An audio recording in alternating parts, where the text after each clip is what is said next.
नमस्कार, मैं हूं दीपक मिश्रा और हमारे इस बेहद खास प्रोग्राम कोरोना संकट और समाधान में आपका स्वागत है। हमारे स्पेशल प्रोग्राम में हम उन तमाम सवालों पर फोकस करते हैं जिन्हें लेकर लोगों के बीच में भ्रांतियां होती हैं और सवालों की एक फहरिस्त होती है। और आज के इस कार्यक्रम में हमारे एक्सपर्ट पैनल के रूप में बंसल सुपर स्पेशलिटी अस्पताल के मानसिक रोग विशेषज्ञ के रूप में सेवा दे रहे डॉक्टर सत्यकांत त्रिवेदी मौजूद हैं और साथ ही साथ गांधी मेडिकल कॉलेज के एचओडी पल्मोनरी मेडिकल विभाग के एचओडी डॉक्टर लोकेंद्र दवे हमारे साथ इस वक्त जुड़ने वाले हैं। आप दोनों ही मेहमानों का बहुत बहुत स्वागत है।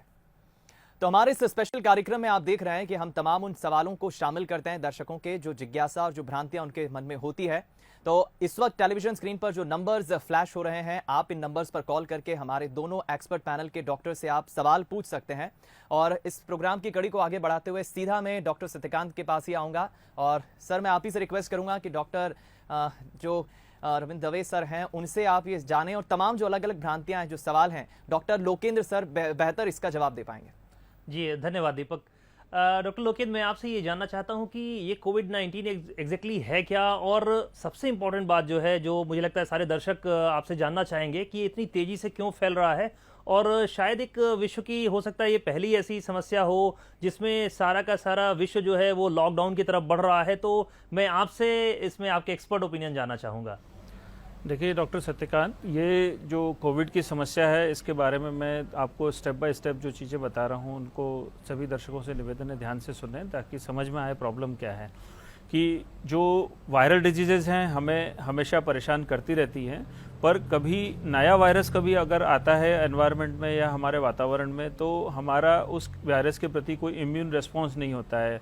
ये जो कोविड का वायरस है, कोरोना वायरस, ये दिसंबर 2019 में चाइना में जब इंट्रोड्यूस हुआ तो ह्यूमंस के लिए एक नया वायरस है। ये हमारे मनुष्यों में इसके प्रति कोई भी कभी एक्सपोजर ना होने की वजह से कोई हमारे अंदर इम्यूनिटी नहीं डेवलप हुई है, और चूंकि इम्यूनिटी डेवलप नहीं हुई है तो ये वायरस जिन जिन को संक्रमित करेगा उनसे ये आगे से आगे स्प्रेड होने की पूरी संभावना है। जो हमारा पिछले 3-4 महीनों का एक्सपीरियंस है, इसकी कंटाजियसनेस मतलब जो इन्फेक्टिविटी है वो बहुत ज़्यादा है, और चूंकि इन्फेक्टिविटी ज़्यादा है तो ऐसा माना जा रहा है ये बहुत कम समय में वर्ल्ड की बहुत बड़ी पॉपुलेशन को इन्फेक्ट करेगा। और इस वजह से ये अलर्ट जारी किया गया है कि जब लंबी मात्रा में या बहुत अधिक मात्रा में जब पेशेंट्स अगर सफ़र करेंगे, इन्फेक्शन होगा उनको, तो भले ही परसेंटेज ऑफ कॉम्प्लिकेशन बहुत कम हो, जैसे कि 2 या 3% कॉम्प्लिकेशन हो, पर अगर बड़ी पॉपुलेशन को अफेक्ट करेगा तो बहुत बड़ी मात्रा में या बड़ी संख्या में हमारे पास जो पेशेंट्स हैं कॉम्प्लिकेटेड आ सकते हैं। इनको झेलने के लिए हमारा हेल्थ सिस्टम तैयार है या नहीं है, इस बारे में WHO ने अलर्ट जारी किया है। इस वायरस की जो हमने कॉमनली देखा है, जो पिछला एक्सपीरियंस हमारा रहा है, वो 3 से 4% और कहीं कहीं 5% तक कॉम्प्लिकेशन रेट और मृत्यु दर रही है। तो इस वजह से चूंकि बड़ी संख्या में लोग इन्वॉल्व हो सकते हैं, लोग इन्फेक्ट हो सकते हैं, तो इस वायरस से सावधान होने की ज़रूरत है। और इसके लिए ये वायरस फैले ना, इसके लिए प्रयास किए जाते हैं, जिसमें लॉकडाउन एक सबसे बड़ा प्रयास है। क्योंकि जैसा मैंने आपको बताया, वायरस एक दूसरे को स्प्रेड होता है, चाहे सांस से हो या फोमाइट से हो। तो उन प्रक्रिया को अगर हम चेन को ब्रेक करना चाहते हैं तो लोगों का आपस में मिलना जुलना नहीं होगा, तो उसी से ये काम हो सकता है, और इसके लिए लॉकडाउन किया गया है।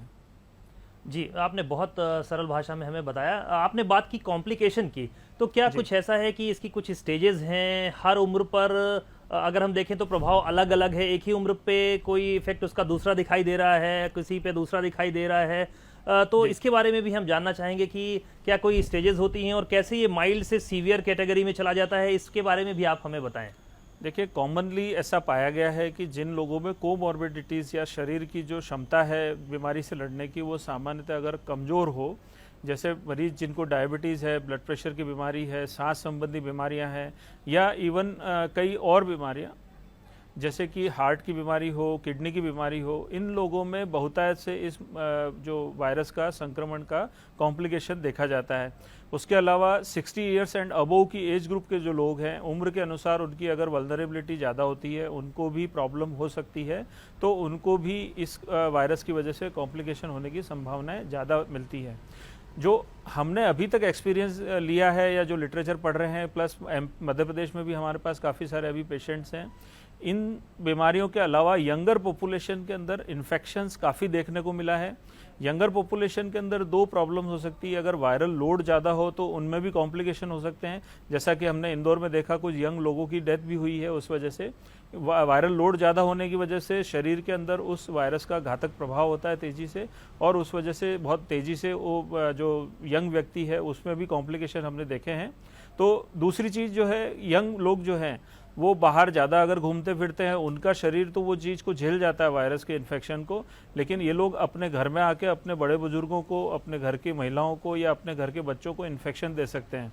तो इसको हमको बहुत बड़े परिप्रेक्ष्य में समझना पड़ेगा कि उम्र का प्रभाव किसी लोगों पे है, उनको सोर्स ऑफ ट्रांसमिशन कहीं और से हो सकता है, और कोई भी उम्र के लोग जो हैं ऐसा नहीं है कि उनमें डेथ होने की संभावना नहीं है, कॉम्प्लिकेशन होने की संभावना नहीं है। हाँ, ये मैं बोल सकता हूँ कि 100 में 2 या 3 लोगों को कॉम्प्लिकेशन होंगे और डेथ होने की संभावना होगी, लेकिन किसको होगी, कैसे होगी, ये प्रिडिक्ट नहीं किया जा सकता। इसलिए हर व्यक्ति को बचाव करने की ज़रूरत है, ये हमें ध्यान रखना है, और इस वजह से हर व्यक्ति को बचाव करने की, सावधानी रखने की सलाह दी जाती है। सर, यहाँ पे आपने एक शब्द उपयोग किया, वायरल लोड। तो हम ये कैसे सामान्य भाषा में समझ सकते हैं या कैसे अनुमान लगा सकते हैं कि अगर मेरा इन्फेक्शन या मेरा जो इनकाउंटर है या मुलाकात है या जहाँ से मुझ में वायरस आया है, तो इससे ज़्यादा वायरल लोड होने का चांस है, कम वायरल लोड होने का चांस है? ये हमें थोड़ा सा सरल भाषा में बताएं। देखिए, अगर हम ज़्यादा भीड़ भाड़ वाले इलाके में जाएंगे जहाँ पर वायरस से संक्रमित लोग ज़्यादा हैं, क्लोज्ड एनवायरनमेंट में काम कर रहे हैं, जहाँ हवा का आवागमन नहीं, डाइल्यूशन ऑफ एयर नहीं है, तो ऐसे वातावरण में लोगों को संक्रमण जो है वो बहुत क्लोज होने की वजह से हवा में वायरस का मात्रा ज़्यादा हो सकती है। वो हमारे इनहेल करने पर हमारे फेफड़ों में ज़्यादा वायरस का लोड जा सकता है, ये एक बात है। और दूसरा, कई लोगों में टेंडेंसी होती है, भले ही वो व्यक्ति स्वस्थ दिखते हैं 40 की उम्र में भी, लेकिन उनकी बॉडी की जो इनेट इम्यूनिटी होती है, इम्यून रिस्पॉन्स होता है, ओबेसिटी है, माल न्यूट्रिशन है, इवन मेंटल जो स्टेटस है पेशेंट का, डिप्रेशन, एंजाइटी, इन सब चीज़ों का भी हमारे ओवरऑल इम्यून फंक्शन पे बड़ा रोल रहता है। तो अगर हमारा डाइट, हमारा मानसिक स्वास्थ्य, हमारा शारीरिक स्वास्थ्य इस लेवल का नहीं है, तो हम कम उम्र में भी अधिक वायरल लोड की वजह से परेशान हो सकते हैं। वायरस हमारे अंदर ग्रो करके और हमारे अंदर कॉम्प्लिकेशन पैदा कर सकता है। तो तमाम चीज़ें हैं, वो हर डिजीज़ के अंदर ये इंपॉर्टेंट चीज़ें हैं। ऐसा नहीं कि कोरोना के लिए है, पर चूंकि कोरोना नया वायरस है, इसके लिए इस परिप्रेक्ष्य में हम लोग ये सब बात कर रहे हैं। परंतु हर डिजीज़, उसके अंदर इसी तरह से व्यक्ति का जो है इम्यून रिस्पॉन्स जो है वो लड़ाई करता है बीमारी से, और उस बीमारी को या तो वो हराता है या हारता है। जी। अब सर, अब चूंकि मैं एक साइकियाट्रिस्ट हूँ, तो आपने एक डिप्रेशन की बात बोल करके मेरे लिए एक प्रश्न खड़ा कर दिया। मैं आपसे ये जानना चाहता हूँ सर, जो चूंकि आप डेली ऐसे पेशेंट्स को डील कर रहे हैं, उनसे मुलाकात हो रही है, तो आप कितना रोल देख रहे हैं कि एंजाइटी की वजह से उसकी प्रोग्नोसिस पर भी असर पड़ रहा है? देखिए, निश्चित 2 बातें मैं आपसे शेयर करना चाहूँगा इस बारे में। मरीज के परिप्रेक्ष्य में मरीज को मैंने जितनी बात बताई उसके अंदर मैंने ये कहा कि 100 में से 2 मरीजों को, 3 मरीजों को कॉम्प्लिकेशंस हो सकते हैं। अगर हम कोई भी बीमारी की बात करें जो सामान्य गिनी जाती है, चाहे मलेरिया हो, डेंगू हो या कोई भी वायरल डिजीजेज हो, उनमें ये परसेंटेज कॉमन है। लेकिन चूंकि इतनी बड़ी संख्या में एकदम से संक्रमण फैल सकता है, तो उसकी वजह से नंबर ऑफ पेशेंट ज़्यादा होंगे, ये थ्रेट है। तो हमें हर मरीज को पहले ये समझाना पड़ता है कि अगर हम कोरोना पीड़ित हो गए या पॉजिटिव आ गए, तो इसका मतलब ये नहीं कि हमारी डेथ होने वाली है और हम काल के गाल में मतलब समा सकते हैं, ऐसा नहीं है। ये चीज़ हमको हर मरीज को काउंसिल करनी पड़ रही है, क्योंकि अभी इतनी ज़्यादा चर्चा हो रही है बीमारी की कि मरीज समझ नहीं पा रहे हैं कि हमें करना क्या है और होना क्या है हमारा। तो ये एक बहुत बड़ा इशू है। दूसरा, उनको एक सामाजिक बहिष्कार की भी एक मन में संभावना मैंने देखी है कि उन लोगों को ही लगता है कि अब हमसे कोई बात नहीं करेगा, अब हमसे दूर रहेंगे सब लोग। तो ऐसा बिल्कुल भी नहीं है। हम मरीजों को, उनके रिश्तेदारों को काउंसलिंग बराबर करते रहते हैं कि ये जो बीमारी है उससे ठीक होने के बाद मरीज बिल्कुल सामान्य हो जाएगा और वो सामान्य जीवन जिएगा। उससे अपने को कोई ऐसी परेशानी नहीं है कि जिसका हम मन में लोड लेके चलें और हम मानसिक स्वास्थ्य अपना खराब करें। रादर हम लोग बूस्ट करते हैं मानसिक स्वास्थ्य अच्छा रहे, अच्छी सोच रहे, तो उससे हमारा इम्यून रिस्पॉन्स जो है वो बहुत अच्छा रहेगा और हम अच्छा बीमारी से लड़ने के लिए अपने आप को तैयार कर पाएंगे। तो सर ने बहुत अच्छी बात बताई कि सकारात्मक सोच, उचित देखभाल के साथ हम इससे पूरी तरीके से निपट सकते हैं।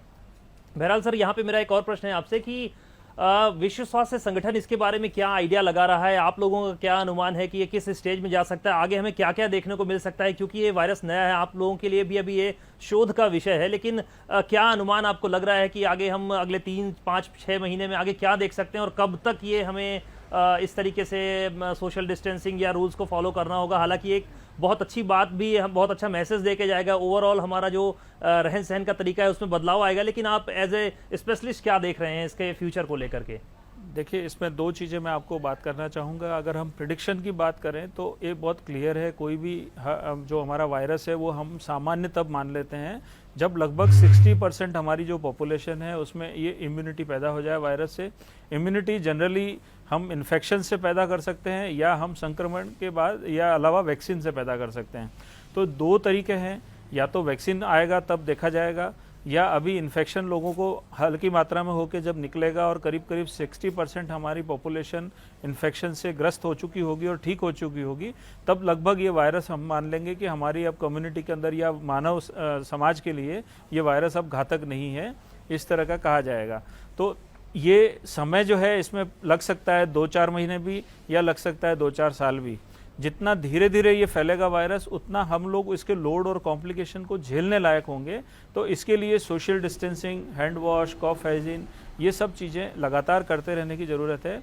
दूसरी बात मैं इसमें यह भी कहना चाहूँगा कि ये जो चीज़ें हम बात करते हैं इस बीमारी के बारे में, ये सामान्यतः हर तरह के रेस्पिरेटरी इन्फेक्शंस जो होते हैं, जो सांस से फैलते हैं, जो छूत से फैलते हैं, चाहे मिजल्स की बात करें, चिकन पॉक्स की बात करें, सामान्य निमोनिया की बात करें, H1N1 निमोनिया की बात करें, स्वाइन फ्लू की बात करें, इवन टीबी की बात करें, तो ये जो तरीके हैं ये उनके लिए बरसों से एडवोकेटेड है। मतलब इनकी परंपरा जो है हम लोग निभा नहीं रहे थे, हमारी लाइफस्टाइल के अंदर इन सब चीज़ों का समावेश नहीं था।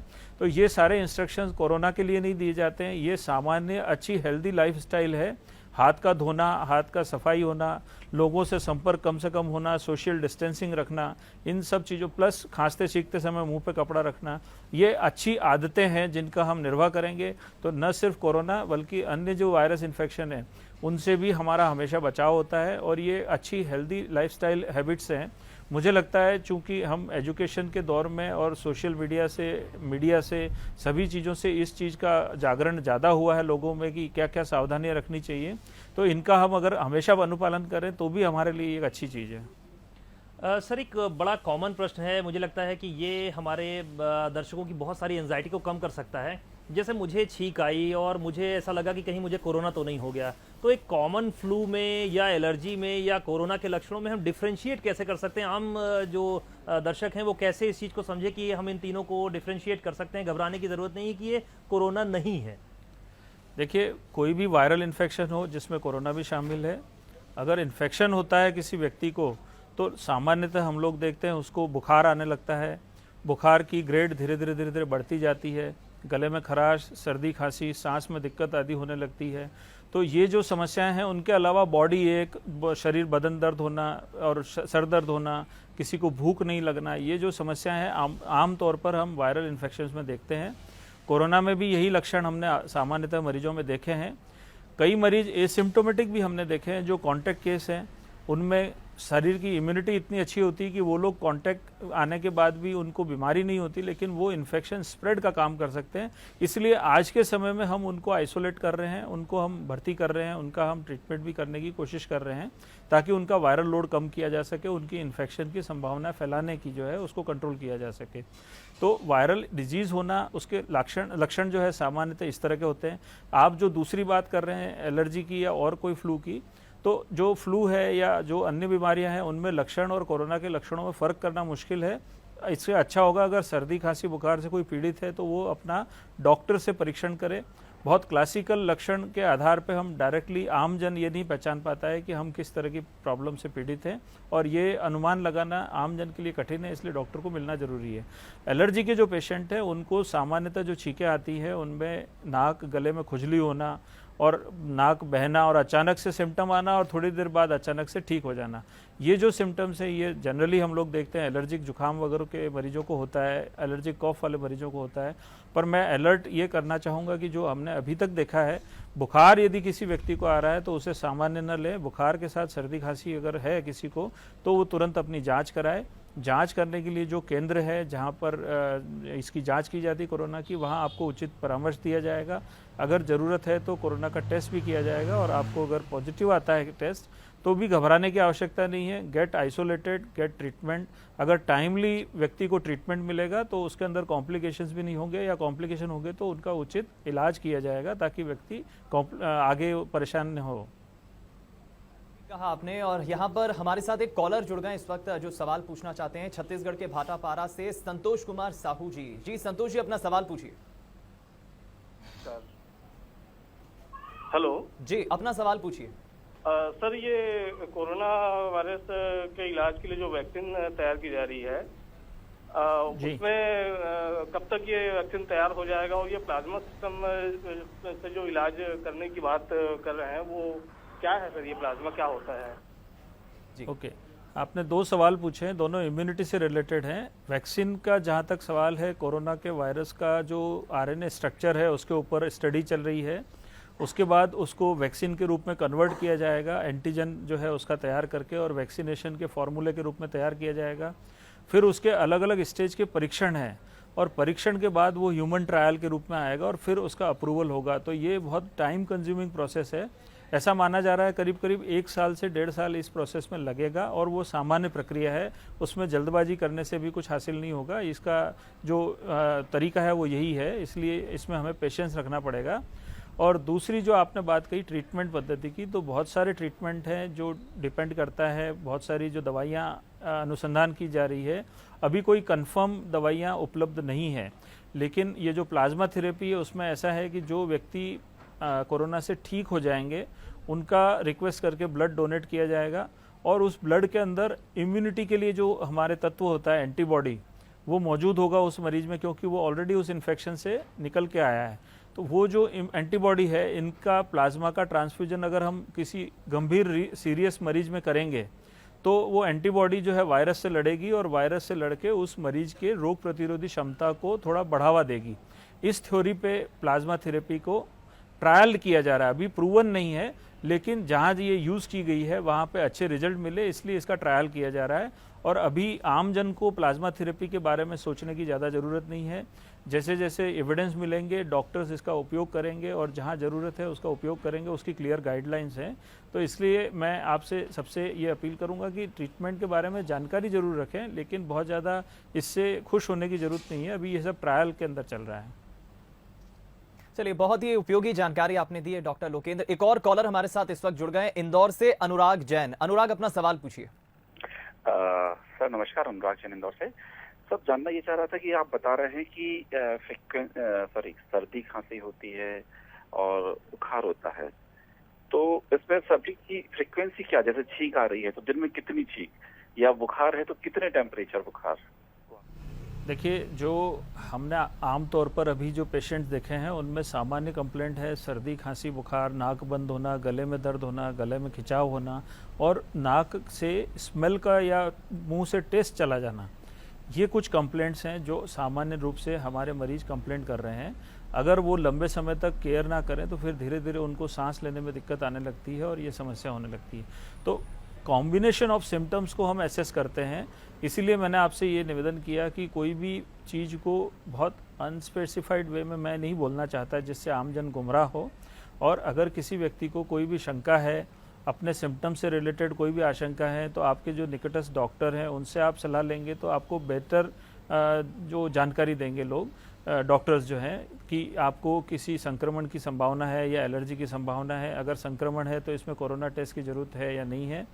अभी के लिए चूंकि मैं आपसे ये बोल सकता हूँ कि अभी कम्युनिटी स्प्रेड वाला स्टेज अभी हमारे यहाँ नहीं है, इसलिए हम क्लस्टर आइडेंटिफिकेशन करते हैं कि आपके आसपास किसी व्यक्ति को कोरोना की बीमारी डायग्नोस हुई क्या, अगर आप किसी व्यक्ति के संपर्क में आए क्या जो व्यक्ति बीमारी की श्रेणी में आता है, या आपने कहीं यात्रा करी है जहाँ से बीमार लोग जो है ज़्यादातर रिपोर्ट किए जा रहे हैं। तो ये सारी चीज़ों को ध्यान में रखते हुए भी हम लोग टेस्ट रिकमेंड करते हैं। या कोई हेल्थ केयर वर्कर है, डॉक्टर है, नर्स है, या वार्ड बॉय है, कंपाउंडर है, इन लोगों को ज़्यादातर चांस रहते हैं कि कोई मरीज़ के संपर्क में आ गए। इन चीज़ों को अभी हम इसलिए महत्व दे रहे हैं क्योंकि यहीं से हम बीमारी के बारे में थोड़ा सा अंदाज़ लगा सकते हैं। अभी हम इस तरह का नहीं देख रहे हैं। कम्युनिटी स्प्रेड होता है तो उसमें हर घर से मरीज निकलने लगेंगे, पता भी नहीं चलेगा कहाँ से क्या निकल रहा है। अभी हम लोग सामान्यतः हमने देखा इस तरह का चीज़ नहीं है। We are getting cluster patients, कहीं कहीं कुछ लोग कांटेक्ट में आए आपस में और वहाँ से मिल रहे हैं हमको। तो इस चीज़ को हम ध्यान रखते हुए अभी डायग्नोस्टिक टेस्ट एडवाइस करते हैं हम लोग। इस वक्त एक और कॉलर हमारे साथ जुड़ गए हैं होशंगाबाद से, दीपक जी। जी दीपक जी, अपना सवाल पूछिए।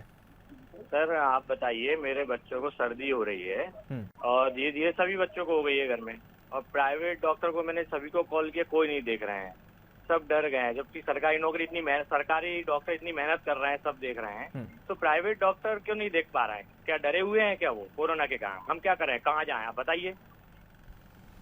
देखिए, ये आपने लोकल एडमिनिस्ट्रेशन की बात कही है। इसमें निर्देश जारी किए गए हैं सरकार की तरफ से कि सभी लोगों को मरीज देखना है, लेकिन सोशल डिस्टेंसिंग की पूरी प्रक्रिया का पालन करते हुए, क्योंकि मरीजों को इकट्ठा करके एक संभावित मरीज से किसी और को एक्सपोज नहीं करना है। अगर प्राइवेट क्लिनिक पे ये सुविधा नहीं जुटा पा रहा कोई, तो कोई बात नहीं, आप जिला अस्पताल में जो आपके एग्जामिनेशन के केंद्र बनाए गए हैं, जांच केंद्र बनाए गए हैं, वहाँ पर रिपोर्ट करिए। आप प्राइवेट हॉस्पिटल या इनके चक्कर लगाने की जगह अपने बच्चों की ज़्यादा चिंता करिए और उन बच्चों को लेकर जाकर अपना टेस्ट, अगर कोई रिकमेंड करे तो वो टेस्ट कराइए और जांच कराकर निश्चिंत होइए कि आपको प्रॉब्लम है या नहीं है। तो ये मेरे आपको सलाह है, आप उस चीज़ की तरफ ज़्यादा ध्यान दीजिए। बाकी जो चीज़ें हैं समाज में, जैसे व्याप्त भय समाज में लोगों में है, वैसे कई चिकित्सकों में हो सकता है, और उनको अगर जैसे कोई क्लिनिक के अंदर इस तरह की सुविधा देने की संभावना नहीं लगती है तो वो लोग बंद करके बैठे होंगे। तो इसलिए हमें उनको अभी ब्लेम करने की जगह हमें ये करना है कि अपनी जो प्रक्रिया है, हमें अगर सिम्टम्स हैं तो जाकर केंद्र पे जांच कराएं। ये मेरा आपसे निवेदन है। चलिए, जाते जाते मैं दोनों ही आप डॉक्टर से एक एक सवाल जरूर लेना चाहूंगा। डॉक्टर सत्यकांत के पास मैं आऊंगा, लेकिन उससे पहले डॉक्टर लोकेंद्र, मेरा आप ही से सवाल है कि जो लोग इस वक्त क्वारंटीन में है या फिर आइसोलेशन में है, उन्हें आप क्या संदेश देना चाहेंगे?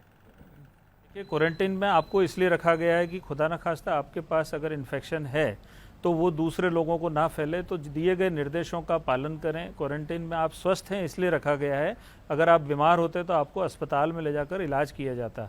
तो क्वारंटीन का मतलब समझें, आपको बीमारी होने से रोकना नहीं है, आपसे बीमारी फैलने से रोकना है। अगर आपको बीमारी के लक्षण भी हैं तो घबराएं नहीं, बताएं, जांच कराएं। अगर आपको बीमारी भी है तो आप स्वस्थ हो जाएंगे। मैंने बताया 100 में 2 लोग ही कॉम्प्लिकेट होंगे, 98% लोग स्वस्थ हो जाएंगे। पर अगर हम भयभीत रहे या हम डर के रहे, सिम्टम को छुपाते रहे या क्वारंटाइन में या हॉस्पिटल में जाने से बचते रहे, तो न सिर्फ हम अपने स्वास्थ्य के साथ खिलवाड़ करेंगे बल्कि समाज के अंदर भी बीमारी फैलाने में बहुत ज़्यादा मदद करेंगे। इसलिए मेरी अपील है, आप सामने आइए और जाँच कराइए। ठीक, डॉक्टर सत्यकांत, मेरा आपसे एक अंतिम सवाल रहेगा, उसके बाद हम कंक्लूड करेंगे इस चर्चा को। सुनने में आ रहा है आजकल की एक अनसिम्टोमेटिक जो कोरोना है वो काफी इस वक्त प्रचलन में, चाइना में बताया जा रहा है, जो आ गया है साइलेंट कैरियर के तौर पर इसे देखा जा रहा है, जिसमें सिम्टम्स नहीं देख रहे हैं। इसको लेकर लोग बड़े घबराए हुए हैं मेंटली तौर पर।